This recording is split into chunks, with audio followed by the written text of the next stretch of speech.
राधे राधे मेरे प्यारे भाइयों बहनों माताओं व बंधुओं, संस्कार की बातें चैनल में आपका स्वागत है। बंधुओं, आप सभी को धनतेरस की बहुत बहुत शुभकामनाएं। माँ लक्ष्मी आप सबके घर में स्थायी रूप से वास करें। बंधुओं, आज मैं आपको अपनी वीडियो में धनतेरस की कथा श्रवण करवाने जा रही हूँ। जो कोई भी धनतेरस के दिन इस कथा का श्रवण करते हैं, माँ लक्ष्मी उनके घर में स्थायी रूप से वास करती हैं। इसलिए बंधुओं, धनतेरस को इस कथा का श्रवण अवश्य करें। बंधुओं, कार्तिक मास के कृष्ण पक्ष की त्रयोदशी तिथि को धनतेरस के रूप में मनाया जाता है।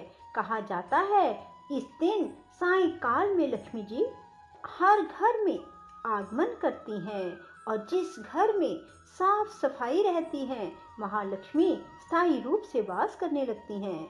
बंधुओं, धनतेरस के दिन धन्वंतरी वैद्य समुद्र मंथन के समय अमृत कलश लेकर प्रकट हुए थे।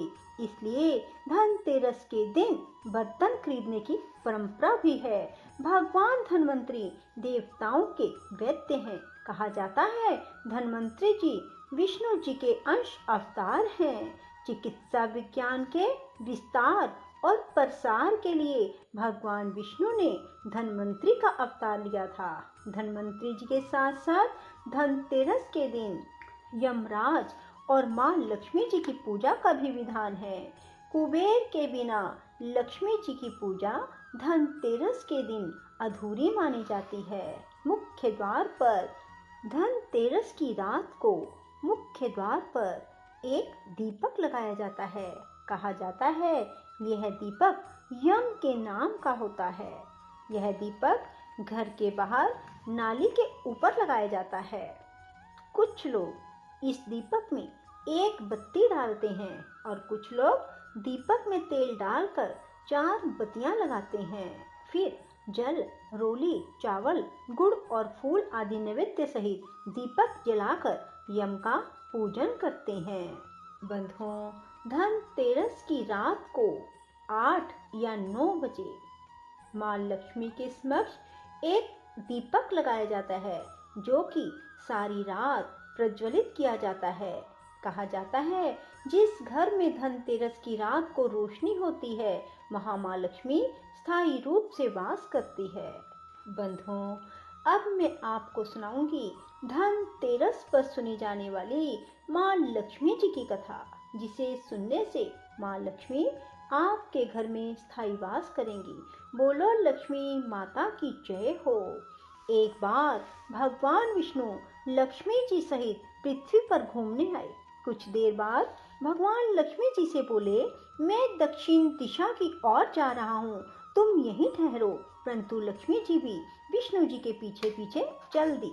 कुछ दूर चलने पर ईख का खेत मिला। लक्ष्मी जी एक गन्ना तोड़कर चूसने लगी। भगवान लौटे तो उन्होंने लक्ष्मी जी को गन्ना चूसते पाया। इस पर क्रोधित होकर उन्होंने श्राप दे दिया कि जिस किसान का यह खेत है तुम उनके यहाँ पर 12 वर्ष तक उनकी सेवा करो। विष्णु भगवान क्षीर सागर लौट गए और लक्ष्मी जी ने किसान के यहाँ रहकर उसे धन धान्य से पूर्ण कर दिया। 12 वर्ष बीते। लक्ष्मी जी भगवान विष्णु के पास जाने के लिए तैयार हो गई, परंतु किसान ने उन्हें जाने ना दिया। भगवान लक्ष्मी जी को बुलाने आए, परंतु किसान ने उन्हें रोक लिया। तब विष्णु भगवान बोले, तुम परिवार सहित गंगा स्नान करने जाओ और इन कौड़ियों को भी गंगा जल में छोड़ देना, तब तक मैं यहीं रहूंगा। किसान ने ऐसा ही किया। गंगा जी में कौड़ियां डालते ही 4 चतुर्भुज निकले और कौड़ियां लेकर चलने को उद्यत हुए। ऐसा आश्चर्य देखकर किसान ने गंगा जी से पूछा, ये 4 हाथ किसके हैं? गंगा जी ने किसान को बताया, ये चारों हाथ मेरे ही थे।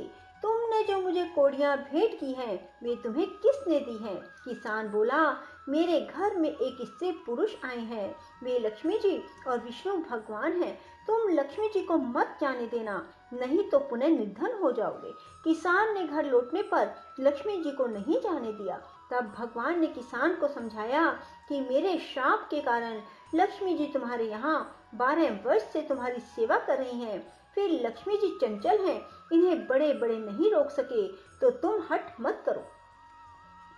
फिर लक्ष्मी जी बोली, हे किसान, यदि तुम मुझे रोकना चाहते हो तो कल धनतेरस है, तुम अपना घर स्वच्छ रखना, रात्रि में घी का दीपक जला कर रखना। मैं तुम्हारे घर आऊंगी, तुम उस वक्त मेरी पूजा करना, परंतु मैं अदृश्य रहूंगी। किसान ने लक्ष्मी जी की बात मान ली और लक्ष्मी जी द्वारा बताई विधि से पूजा की। उसका घर धन धान्य से भर गया। इस प्रकार किसान प्रतिवर्ष लक्ष्मी जी की पूजा करने लगा और अन्य लोग भी उनका पूजन करने लगे। बोलो लक्ष्मी माता की जय हो। धनतेरस के दिन सुनी जाने वाली यमराज की कथा। एक बार यमदूतों ने यमराज को बताया कि महाराज, अकाल मृत्यु से हमारे मन भी पसीज जाते हैं। यमराज ने द्रवित होकर कहा, क्या किया जाए? विधि के विधान की मर्यादा हेतु हमें ऐसा अप्रिय कार्य करना पड़ता है। यमराज ने अकाल मृत्यु से बचने का उपाय बताते हुए कहा, धनतेरस के पूजन एवं दीप दान को विधि पूर्वक अर्पण करने से अकाल मृत्यु से छुटकारा मिल सकता है। जहाँ जहाँ जिस जिस घर में यह पूजन होता है वहाँ अकाल मृत्यु का भय नहीं रहता। इसी घटना से धनतेरस के दिन धन्वंतरी पूजन सहित यमराज को दीपदान की प्रथा का प्रचलन हुआ। एक बार यमदूतों ने कहा, सचमुच एक ऐसी घटना है जब हमारा दृश्य कांप गया। हंस नाम का राजा एक दिन शिकार खेलने गया। वह जंगल में अपने साथियों से बिछुड़कर भटक गया और दूसरे राजा की सीमा में चला गया। वहां के शासक हेमा ने राजा हंस का बड़ा सत्कार किया। उसी दिन राजा हेमा की पत्नी ने एक पुत्र को जन्म दिया। ज्योतिषियों ने नक्षत्र गणना करके बताया कि यह बालक विवाह के 4 दिन बाद मर जाएगा। राजा हंस के आदेश से उस बालक को यमुना के तट पर एक गुफा में ब्रह्मचारी के रूप में रखा गया। उस तक स्त्रियों की छाया भी न पहुंचने दी, किंतु विधि का विधान तो अडिग होता है। संयोगवश एक दिन राजा हंस की राजकुमारी यमुना के तट पर निकल गई और उसने उस ब्रह्मचारी बालक से गंधर्व विवाह कर लिया। चौथा दिन आया और राजकुमार मृत्यु को प्राप्त हुआ। उस नव परिणीता का करुण विलाप सुनकर हमारा हृदय कांप उठा। ऐसी सुंदर जोड़ी हमने कभी ना देखी थी। वे कामदेव और रति से कम ना थे। इस युवक को कालग्रस्त करते समय हमारे अश्रु भी थम ना पाए। यमराज ने द्रवित होकर कहा, क्या किया जाए? विधि के विधान की मर्यादा हेतु हमें ऐसा अप्रिय कार्य करना पड़ा। तब दूत के पूछने पर यमराज ने अकाल मृत्यु से बचने का उपाय बताते हुए कहा, धनतेरस के पूजन एवं दीप दान को विधि पूर्वक पूर्ण करने से अकाल मृत्यु से छुटकारा मिलता है। जहाँ जहाँ जिस जिस घर में यह पूजन होता है वहाँ अकाल मृत्यु का भय पास नहीं फटकता। इसी घटना से धनतेरस के दिन धन्वंतरी पूजन सहित दीप दान की प्रथा का प्रचलन हुआ। राधे राधे, जय श्री कृष्णा।